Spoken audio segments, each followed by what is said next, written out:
I see you driving downtown with a girl I love, and I'm like, fuck you. ครับสวัสดีครับยินดีต้อนรับเข้าสู่รายการของผมเองนะครับรายการที่มีคนชื่อออกมาเท่าไหร่แล้วนะครับเป็นการที่คนอายุไม่ถึง18ปีก็ดูได้นะครับโอเคตอนนี้เราอยู่กับเกม Battle Arena of Valor กันอีกเช่นเคยเลยนะครับ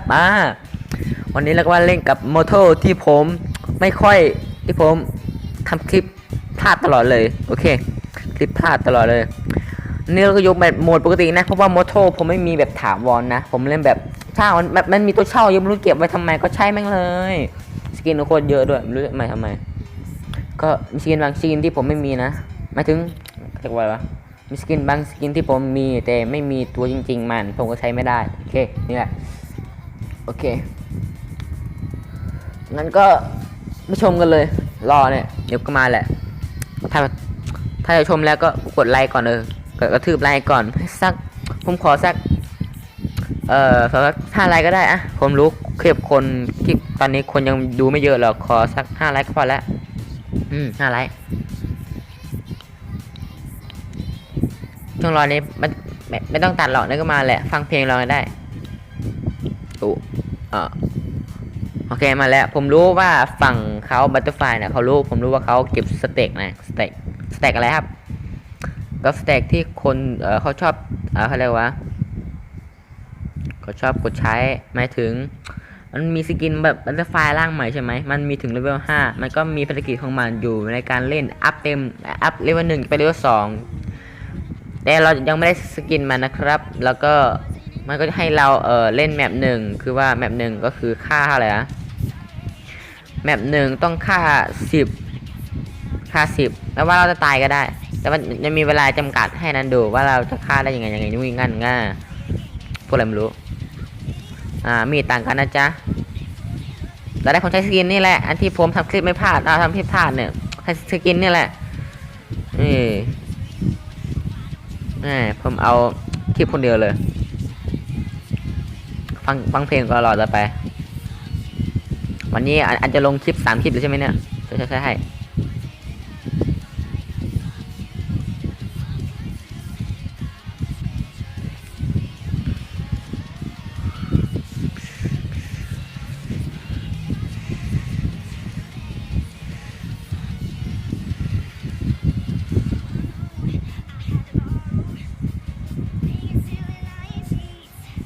เรื่องมานานตัวนี้ไม่ต้องกังวลแล้วครับเพราะว่ามันไม่ใช่มานานอยู่แล้ว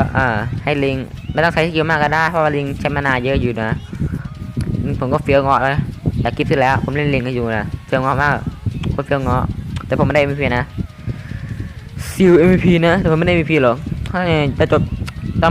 มันกำลังประเทศมันกำลังจะจบอีกนิดหมายถึงก่อนที่เกมมันจะจบใช่ไหมย้อนในแค่เดียวผมกำลังจะฆ่าได้แล้วผมไปตบแค่2 ครั้งมันก็ตายแล้วผมเทพไหมมันแรงแล้วของเต็มนะรูนเทพด้วย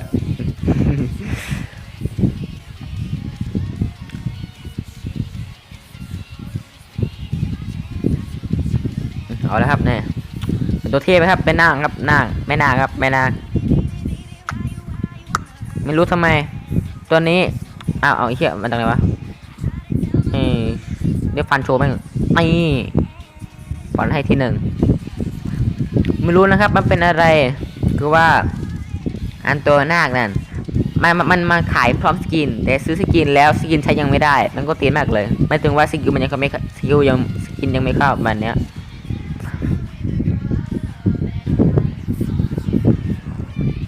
มังกรไม่มีใครเอาไอ้ว่า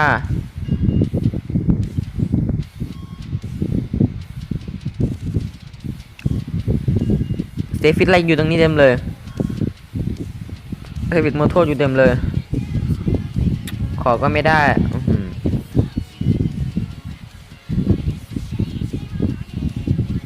ไปแล้วซึ่งแล้วทึบมูตูหุยกูฆ่าไปตัวเลยวะโอ้โหกูช่วย3เลยไอ้ฮามสักเข้าไปแบบตัวนี้เป็นตัวที่ดีครับหมายถึงว่าผมเล่นดีนะการเอาของผมก็ไม่ได้เอาใหม่เลยกันหมายถึงว่าผมไม่ได้จัดของบาร์เลยยังไม่ได้จัดของเลยอย่างนี้ก็โหดแล้วหมายถึงตัวผมก็อึด แล้วไม่ต้องเอาดาเมจก็ได้โอเคอืดๆแล้วก็ร้อยของเยอะๆก่อนไปค่อยโหดแล้วก็ค่อยไล่ฆ่าพอแล้วมันจะโหดมากเลยผมไล่ฆ่าเลยได้ของดีแล้วผมไล่ฆ่าเลยมึงจะไปไหนต่อให้เป็นถึกหรือแทงจะเป็นถึกหรือแทงวะต่อให้เป็นถึกหรือว่าบางก็ตามผมไล่หมดเลยว่ามึงจะไปไหนกูจะฆ่าอ้าวโหลิงโดนมาฟ้าฆ่าไม่น่าเชื่อ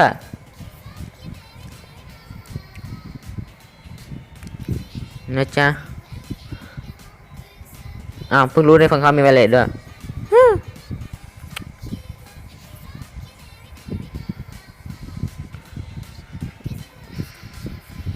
อีกไม่รอดอยู่แล้วใส่แม่งเลย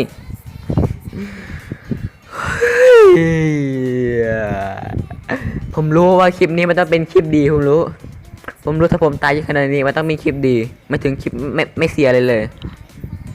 อันที่คลิปที่ผมโหดอย่างงี้มันสึกเสียผมรู้ช่วยเพื่อนเดี๋ยวเราคุ้มล่างไหมนาคไหวไหมมั่งนาคให้เราช่วยไหมนาค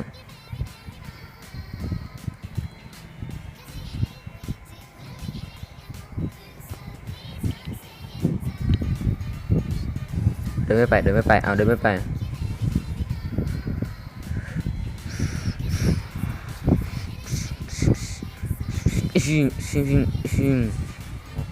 ยังเฟี้ยวเงาะอียังเฟี้ยวเงาะแต่ผมจะตายนั่นแหละปัญหาว่าผมจะตายนั่นแหละโอ้โหเกือบตายถ้าผมไม่ใส่ไข่เนี่ยมันหลับไปนานแล้วใส่ไข่ไปบ้านเลยครับจัดการนี่แหละให้เละนี่แหละไม่เละขึ้นไม่รอดนั่นแหละคือปัญหาถ้าผมไม่เปิดก็ไม่ค่ายขนาดนี้หรอก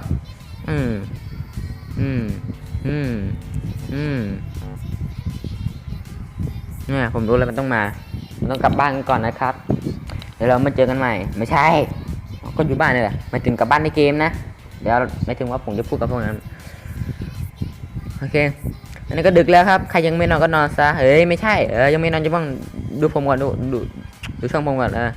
ดูคลิปนี้ก่อนดูให้จบก่อนค่อยดูดูให้จบก่อนค่อยกลับก็ได้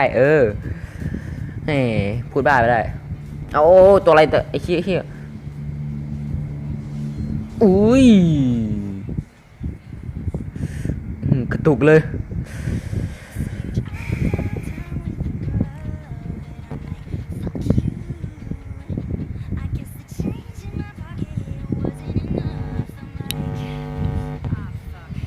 โอเค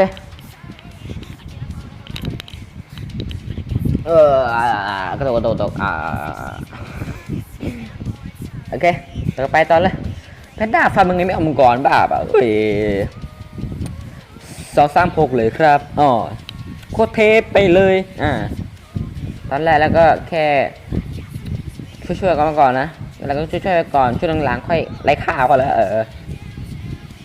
ข้างล่างอะไรเนียนนะเนียนนั่งมึงนั้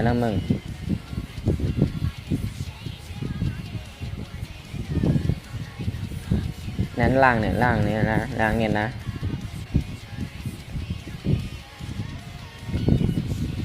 นี่เราต้องเปิดทางให้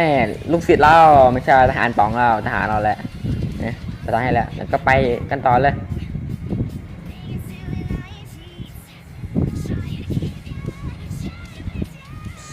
ว้าน่าเป็นตัวที่ดีนะแต่ผมไม่มีตังค์ซื้อถ้ามีตังค์ซื้อก็กดซับเยอะเลย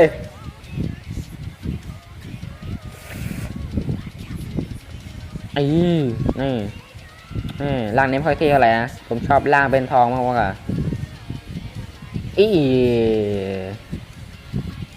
ไม่ได้แหละจับเอาทางบนเลยวะ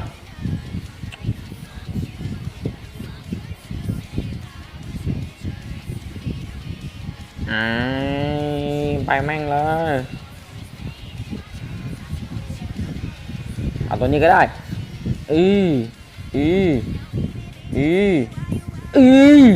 เอาคาที่ไม่รอดคือไม่ตายถ้าอยากตายก็ต้องรอดนะไม่ใช่เอาอะไรนี่แต่วันนี้ก็ไม่รอดนะเดี๋ยวรอดนะ เอาอีกไหมเอาอีกไหมได้โดนเอาเปิดสแต็กไปแล้วเปิดไปแล้วถอยก่อนพวกอันนั้นไม่ใส่กับพวกนี่ไม่รู้เต็มแล้วพูดอะไรไม่รู้ไปเนี่ย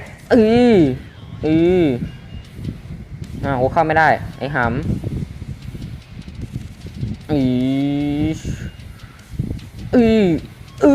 ขาที่มันแต่โอมางี้มันตัวใหญ่ๆสีทองเอาไอ้เชี่ยก็ติดกูชอบติดนะอีกปัญหาอะไรวะไอ้เชี่ยพวกมึงก็ช่วยครูพวกเร็วมาก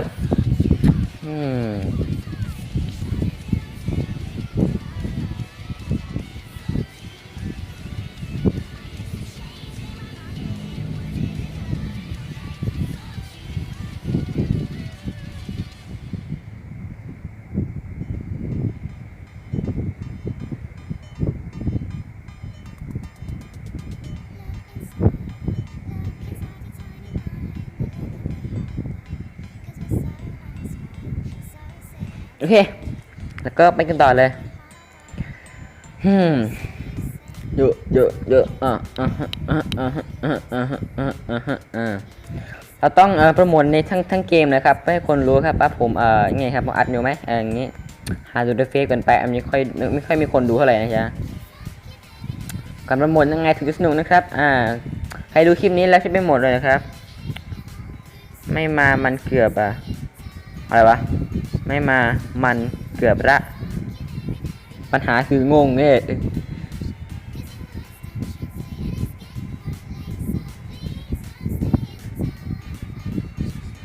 ลุมแม่งเลยเล่นลุมเลยเล่นกระทืบเล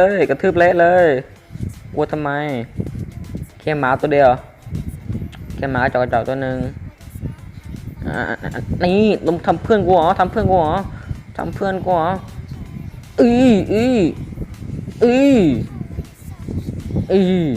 ใส่แม่งไอ้หำพูดเอาไอ้เชียด้วยชนติดกระแพงวะนี่เราก็ตุกมันก็กระติกกระแพงกันแหละบอกได้ก็บอกไปเลยนี่สิสายเทพ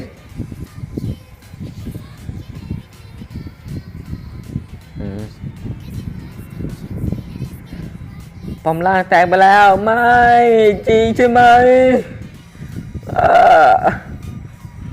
ไม่เป็นไรแต่อ้ำเดียวเราไม่กลัวเราไม่ทั้งหมดเท่าไหร่นะครับ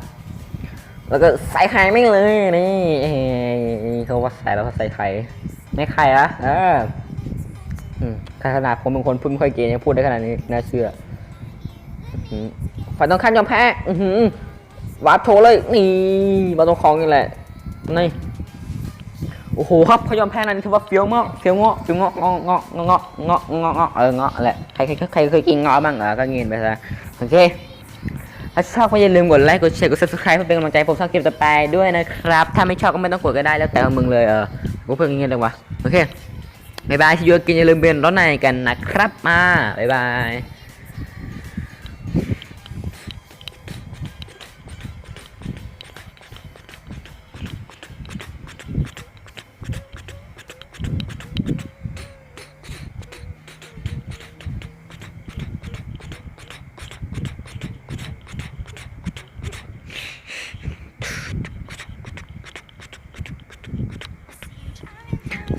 like a samaba and the fast fuck you I got a fire and I fuck